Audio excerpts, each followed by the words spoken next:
ಕರ್ತನ ಅತಿ ಪರಿಶುದ್ಧವಾದ ನಾಮದಲ್ಲಿ ನಿಮ್ಮೆಲ್ಲರೂ ವಂದನೆ ಸಲ್ಲಿಸ್ತೀನಿ. ದೇವರ ಮಕ್ಕಳೇ, ಎಲ್ಲರೂ ಹೇಗಿದ್ದೀರಾ? ಈ ಮುಂಜಾನೆ ವೇಳೆ ದೇವರು ನಿಮ್ಮೆಲ್ಲರೂ ಆಶೀರ್ವದಿಸಲಿ. ಹೌದು, ದೇವರ ಮೊದಲು ನಾವು ಪ್ರಾರ್ಥಿಸೋಣ.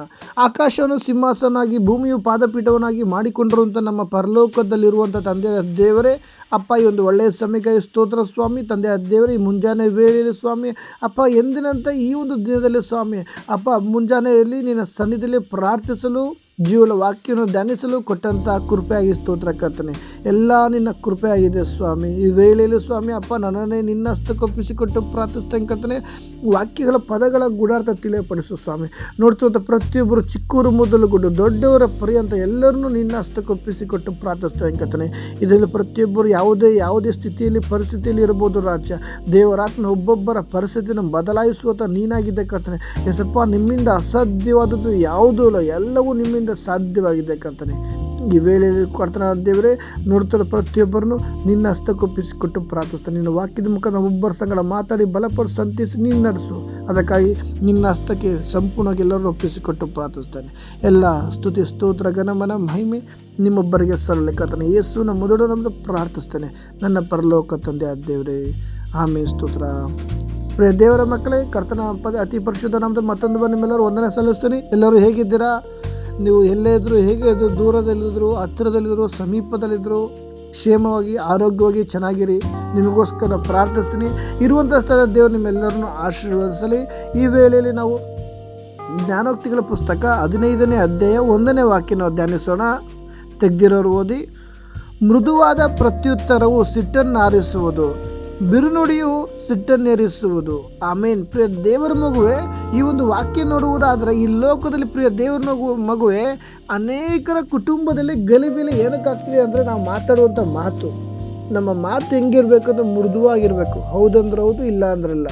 ಎಕ್ಸ್ಟ್ರಾ ಮಾತಾಡೋಕೆ ಹೋಗ್ಬಾರ್ದು. ಎಕ್ಸ್ಟ್ರಾ ಮಾತಾಡೋದು ಕುಟುಂಬದಲ್ಲಿ ಗಲಿಬಿಲಿ, ನಾವೇ ಅಸಮಾಧಾನ ಉಂಟಾಗುತ್ತೆ. ಅದಕ್ಕಾಗಿ ಮೃದುವಾದ ಪ್ರತ್ಯುತ್ತರವು ಸಿಟ್ಟನ್ನಾರಿಸುವುದು. ಈ ದಿನ ಪ್ರಿಯ ದೇವ್ರ ಮಗುವೆ, ನಿನ್ನ ಕುಟುಂಬದಲ್ಲಿ ಅಥವಾ ನೀನು ಹೋಗುವಂಥ ಕೆಲಸದಲ್ಲಿ, ನಿನ್ನ ಮನೆಯಲ್ಲಿ, ಅಥವಾ ನಿನ್ನ ಸಹೋದರಿಯರ ಹತ್ರ, ನಿನ್ನ ಹೆಂಡತಿ ಹತ್ರ, ತಾಯಿ ತಂದೆ ಹತ್ರ, ಅಥವಾ ನಿನ್ನ ತಂಗಿ, ತಮ್ಮ, ಅಣ್ಣ, ಯಾರೇ ಇರ್ಬೋದು, ಅವ್ರ ಹತ್ರ ನೀನು ಮಾತಾಡ್ತೀವಿ ಅಂದರೆ ಒಂದು ಮೃದುವಾಗಿ ಮಾತಾಡುವನಾಗಿರಬೇಕು. ಅನೇಕರ ಕುಟುಂಬದಲ್ಲಿ ಈ ದಿನದಲ್ಲಿ ನೋಡೋದ್ರೆ ಬರೀ ಗಲಾಟೆ, ಒಂದು ಸಹಿಸ್ಕೊಳ್ಳುವಂಥ ಸ್ವಭಾವನೇ ಇಲ್ಲ. ಸ್ವಾಮಿ ಹೇಳಿದ್ರೆ 7 ಸರಿ ಕ್ಷಮಿಸು. ಒಂದು ಕ್ಷಮಿಸುವ ಸ್ವಭಾವ ಇಲ್ಲ, ತಗ್ಗಿಸುವಿಕೆ ಸ್ವಭಾವ ಇಲ್ಲ, ಸಮಾಧಾನ ಮಾತಾಡೋದು. ಯಾರನ್ನ ಏನಾರ ಹೇಳ್ತಾ ಇದ್ರೆ ಅಪೋಸಿಟಲ್ಲಿ ಅಂದರೆ, ಏನು ಹೇಳ್ತಾವ್ರೆ ಅದನ್ನು ಸಮಾಧಾನದ ಕೇಳುವಂಥ ಒಂದು ಮನಸ್ಸು ನಮಗೆ ಇದರಿಂದಲೇ ಬೇಕು. ಪ್ರಿಯ ದೇವರ ಮಗುವೆ, ಅನೇಕರ ಕುಟುಂಬದಲ್ಲಿ ಒಂದು ಮೃದುವಾಗಿ ಮಾತಾಡುವಂಥ ಮನಸ್ಸು ಇಲ್ಲ. ಅದಕ್ಕಾಗಿ ಅನೇಕ ಕುಟುಂಬದ ಇದರಿಂದ ನೋಡುವುದಾದ್ರೆ ಏನಾಗ್ತದೆ, ಮದುವೆ ಆಗಿ 6 ತಿಂಗಳು 3 ತಿಂಗಳೆಲ್ಲ ಕುಟುಂಬ ಹೊಡೆದೋಗ್ತಾ ಇದ್ದಾವೆ. ಅದರಿಂದ ಈ ದಿನದಲ್ಲಿ ನಾವೇನಾಗಿರಬೇಕು, ನಮ್ಮ ಕುಟುಂಬದ ನಾವೊಂದು ಸಮಾಧಾನ, ನಮ್ಮ ಕುಟುಂಬದ ಒಂದು ಐಕ್ಯತೆ ನಿಲ್ಲಬೇಕು ಅಂದರೆ ನಮ್ಮ ಕೈಯಲ್ಲೇ ಇರುತ್ತೆ. ಪ್ರಿಯ ದೇವರ ಮಗುವೆ, ನಾವು ನಮ್ಮ ಕುಟುಂಬದ ವಿಷಯ ಏನಾಗಿರಬೇಕು, 4 ಗೋಡೆ ಒಳಗಡೆ ಇರಬೇಕು ಅಂತ 4 ಗೋಡೆಯಿಂದ ಆಚೆ ಹೋಗಬಾರ್ದು. ಈ ದಿನದಲ್ಲಿ ಏನಾಗುತ್ತೆ ಅಂದರೆ, ನಮ್ಮ ಕುಟುಂಬದಲ್ಲಿ ಏನೋ ಸಣ್ಣ ಪುಟ್ಟ ಮಾತು ಬರುತ್ತೆ. ಏನೋ ಕುಟುಂಬ ಅಂದಮೇಲೆ ಮಾತು ಬಂದೇ ಬರುತ್ತೆ. ಎಲ್ಲರ ಮನೆ ದೋಸೆ ತೂತು ಅಂತ ಒಂದು ಗಾದೆ ಇದೆ. ಅದೇ ಪ್ರಕಾರ ಕುಟುಂಬದಲ್ಲಿ ಮಾತು ಬಂದೇ ಬರುತ್ತೆ. ಹಂಗನ್ಬಿಟ್ಟು ನೀನು ಇನ್ನೊಬ್ಬರ ಹತ್ರ ಹೇಳಿದ್ರೆ ನನ್ನ ಮೈಂಡ್ ಅಗ್ರು ಆಗುತ್ತೆ, ಇನ್ನೊಬ್ಬರ ಹತ್ರ ಹೇಳಿದ್ರೆ ನನ್ನ ಮಾತು ಸಮಾಧಾನ ಆಗುತ್ತೆ, ನನ್ನ ಹೃದಯದಲ್ಲಿ ಒಂದು ಸಮಾಧಾನ. ನೋ ಪ್ರಿಯ ದೇವ್ರ ಮಗುವೆ, ಇನ್ನೊಬ್ಬರ ಹತ್ರ ಹೇಳಿದ್ರೆ ನಿನಗೊಂದು ಸಮಾಧಾನ ಆಗ್ಬೋದು, ಆದರೆ ನಿಮ್ಮ ಮನೆ ವಿಷಯ ಇಡೀ ಊರಿಗೆ ಸ್ಪ್ರೆಡ್ ಆಗುತ್ತೆ. ಅವಾಗ ಏನಾಗುತ್ತೆ ಅಲ್ಲ, ಇನ್ನೊಬ್ಬರು ಯಾರೋ ಗೊತ್ತಿಲ್ಲದೆ ಬಂದು ನಿಮ್ಮ ಕುಟುಂಬದ ವಿಷಯ ಮಾತಾಡಿ ನಿಮ್ಮ ಮನಸ್ಸು ಎಷ್ಟು ನೋವಾಗುತ್ತೆ, ಹೌದಲ್ವಾ? ಅದರಿಂದ ನೀನು ಇವೆಲ್ಲ ನಡಿಬೇಕು, ಇವೆಲ್ಲ ಆಗಬಾರ್ದು. ಅದರಿಂದ ಅಂದರೆ ಮೊದಲು ನಿನ್ನ ಮಾತು ಮೃದುವಾಗಿರಬೇಕು. ಒಂದು ಪಕ್ಷ ನಿಮ್ಮ ಯಜಮಾನರನ್ನ ದಂಡಿಸ್ಬೋದು, ಅಥವಾ ನಿನ್ನ ತಾಯಿನ ದಂಡಿಸ್ಬೋದು, ಹೆಂಡತಿ ದಂಡಿಸ್ಬೋದು. ನೀವು ಸಮಾಧಾನದಿಂದಿರು ಪ್ರಿಯ ದೇವ್ರ ಮಗುವೆ. ಕೋಪದಲ್ಲಿ ಕುಯ್ದ ಮೂಗು ಹಿಂತಿರುಗಿ ಬರೋದಿಲ್ಲ. ನೀನು ಕೋಪ ಬಂತು ಅಂದ್ಬಿಟ್ಟು ತೊಗೊಂಡು ಏನೋ ಹೊಡಿತೆ ಅಥವಾ ಮೂಗು ಕುಯ್ಕೊಂಬಿಡು, ಮತ್ತು ಮೂಗು ಬರುತ್ತಾ? ಅದಕ್ಕೆ ಹಾಸ್ಪಿಟ್ಲಿಗೆ ಕರ್ಕೊಂಡೋಗಿ ಸ್ಟಿಚ್ ಹಾಕ್ಸಿ, ಇವೆಲ್ಲ ಬೇಕಾ ಪ್ರಿಯ ದೇವ್ರ ಮಗುವೆ? ದೇವ್ರು ನಮ್ಮನ್ನು ಕರೆದಿರೋದು ಏನಕ್ಕಾಗಿ ಹೇಳಿ? ದೇವರ ಚಿತ್ತ, ದೇವರ ವಾಗ್ದಾನ ನೆರವೇರಿಸುವುದಕ್ಕಾಗಿ. ಈ ದಿನದಲ್ಲಿ ದೇವರ ಪದ್ಧತಿಗಳು ನಮ್ಮ ಜೀವಿತದಲ್ಲಿ ಹೊರಪಡುವಾಗ ಶತ್ರುವಾದವನು ದೇವರ ಉದ್ದೇಶ ನೆರವೇರಬಾರ್ದು ಅಂತ ಕುಟುಂಬದಲ್ಲಿ ಗಲಿಬಿಲಿ ತಂದಾಗ್ತಾನೆ, ಕುಟುಂಬದಲ್ಲಿ ಅಸಮಾಧಾನ ತಂದಾಗ್ತಾನೆ. ಆದ್ದರಿಂದ ಮೊದಲು ನೀನು ಮೃದುವಾಗಿ ಮಾತಾಡುವುದೇ ಆದರೆ, ಆಪೋಸಿಟಲ್ಲಿ ಯಾರೇ ಇರ್ಬೋದು, ನಿನ್ನ ಸ್ನೇಹಿತನಿರ್ಬೋದು, ನಿನ್ನ ಕುಟುಂಬದವ್ರು ಇರ್ಬೋದು, ನಿನ್ನ ಕಂಪನಿ ಒಂದು ಯಾವುದೋ ಓನರು, ಮ್ಯಾನೇಜರ್ ಯಾರೇ ಇರ್ಬೋದು, ನೀನು ಮೃದುವಾಗಿ ಮಾತಾಡುವಾಗ ಆಪೋಸಿಟಲ್ಲಿರುವಂಥ ಒಂದು ಸಿಟ್ಟು ತಣ್ಣಗಾಗುತ್ತೆ. ಅದಕ್ಕೆ ವಾಕ್ಯ ಬರೆಯಲ್ಪಟ್ಟಿದೆ, ಮೃದುವಾದ ಪ್ರತ್ಯುತ್ತರವು ಸಿಟ್ಟನ್ನು ಆರಿಸುವುದು.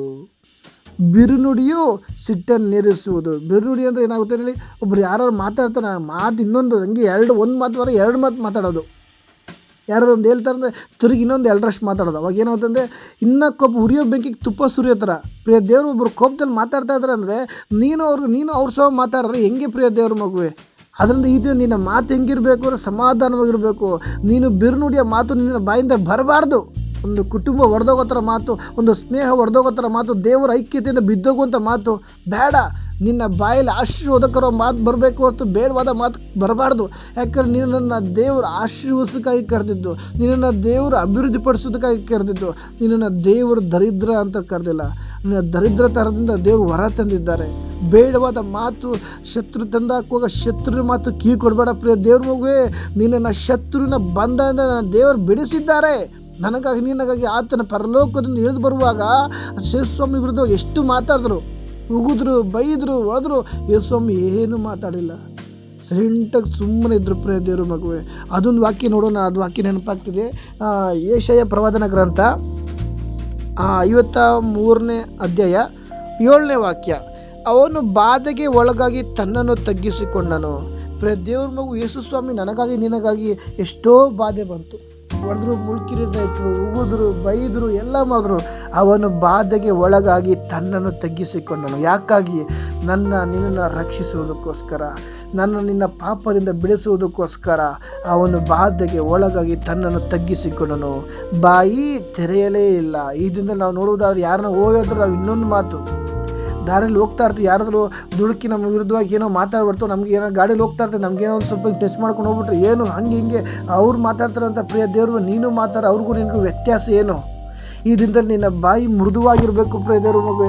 ಮೃದುವಾದ ಪ್ರತ್ಯುತ್ತರವು ಸಿಟ್ಟನ್ನು ಆರಿಸುವುದು. ನಿನ್ನ ಅಪೋಸಿಟಾಗಿ ಎಷ್ಟೇ ಕೋಪದಲ್ಲಿ ಶತ್ರುವನ್ನು ಎದ್ದೇಳ್ಬೋದು. ನೀನು ಮೃದುವಾಗಿ ಮಾತಾಡುವುದೇ ಆದರೆ ಶತ್ರುನ ಒಂದು ಬಾಯಿ, ಶತ್ರುನ ಸಿಟ್ಟನ್ನು ದೇವರು ಆರಿಸಲು ಸಿದ್ಧವಾಗಿದ್ದಾರೆ. ಅದಕ್ಕಾಗಿ ಯೇಸುಸ್ವಾಮಿ ನೋಡುವುದಾದರೆ ಅವನು ಬಾಧೆಗೆ ಒಳಗಾಗಿ ತನ್ನನ್ನು ತಗ್ಗಿಸಿಕೊಂಡನು.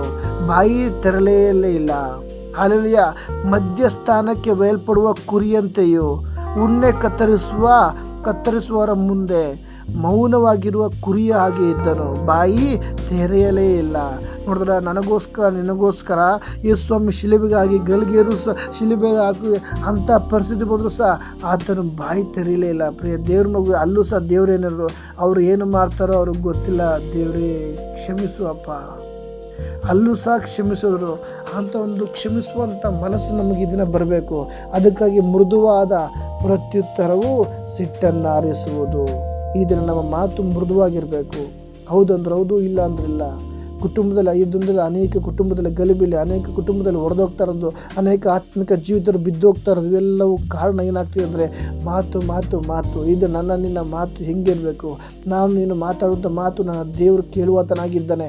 ನಾವು ಮೊದಲು ಏನೂ ಗೊತ್ತಿಲ್ಲದವರಿದ್ದು, ಇದು ನಮ್ಮನ್ನು ಎಲ್ಲವನ್ನು ತಿಳಿದು ಸತ್ಯ ನಿಮ್ಮನ್ನು ಬಿಡುಗಡೆ ಮಾಡೋ ಸತ್ಯ ತಿಳ್ಕೊಂಡು ನಾವು ದೇವರ ಸನ್ನಿಧಿ ಬಂದಿರುವಾಗ ಈ ದಿನ ನಮ್ಮ ಮಾತು ಹೇಗಿರಬೇಕು ಪ್ರಿಯ ದೇವರ ಬಗ್ಗೆ? ಅದರಿಂದ ಮೃದುವಾದ ಪ್ರತ್ಯುತ್ತರವು ಸಿಟ್ಟನ್ನು ಆರಿಸುವುದು, ಬಿರುನುಡಿಯು ಸಿಟ್ಟನ್ನೇರಿಸುವುದು. ಈ ದಿನ ನಮ್ಮ ಜೀವಿತದಲ್ಲಿ ಬಿರುನುಡಿ, ಬೇಡವಾದ ಮಾತು, ಕೋಪ ಎಬ್ಬಿಸುವಂಥ ಮಾತು, ಜಗಳ ಹುಟ್ಟಿಸುವಂಥ ಮಾತು ನಮ್ಮಲ್ಲಿರುವುದೇ ಆದರೆ ಅಂಥ ಮಾತಿಂದ ಈ ದಿನ ನಾವು ತೆಗೆದುಹಾಕೋಣ. ಆಗ ನಮ್ಮ ದೇವರು ನಮ್ಮ ಜೀವಿತದಲ್ಲಿ ಆತನ ವಾಗ್ದಾನ ನೆರವೇರಿಸಲು ಶಕ್ತನಾಗ್ತಾನೆ. ಅದಕ್ಕಾಗಿ ಈ ದಿನ ಪ್ರಿಯ ದೇವ್ರ ಮಗುವೆ, ನಮ್ಮದು ಒಂದೇ ಒಂದು ತೀರ್ಮಾನ, ಮೃದುವಾದ ಮಾತು ನಮ್ಮಲ್ಲಿರಬೇಕು. ಆಗ ದೇವರ ಉದ್ದೇಶ, ದೇವರ ಕ್ರಿಸ್ತ ಇದ್ದಂಥ ಸಮಾಧಾನ ನಮಗೆ ಬರುತ್ತೆ. ಹೌದು, ಈ ಒಂದು ವಾಕ್ಯದ ಮುಖಾಂತರ ದೇವರು ನಿಮ್ಮೆಲ್ಲರನ್ನು ಆಶೀರ್ವದಿಸಲಿ. ಪ್ರಿಯ ದೇವರ ಮಕ್ಕಳೇ, ಈ ವಾಕ್ಯ ನೋಡುವಾಗ ನಿಮಗೋಸ್ಕರ ನಾವು ಪ್ರಾರ್ಥನೆ ಮಾಡ್ತಾ ಇದ್ದೀವಿ. ನಮ್ಮ ಪ್ರಾರ್ಥನೆ ಮನವಿ ಇದ್ದರೆ ಖಂಡಿತ ಕಮ್ಮಿ ಮೂಲಕ ತಿಳಿಸಿ ನಾವು ಪ್ರಾರ್ಥಿಸ್ತೀವಿ. ಹೌದು, ಈ ದಿನದಲ್ಲಿ ಎಲ್ಲರ ಕುಟುಂಬದ ಒಂದು ಸಮಾಧಾನ ಉಂಟಾಗಲಿ. ಈ ಒಂದು ವಾಕ್ಯದ ಮುಖಾಂತರ ದೇವರು ನಿಮ್ಮೆಲ್ಲರೂ ಆಶೀರ್ವದಿಸಲಿ. ಆಮೇಲೆ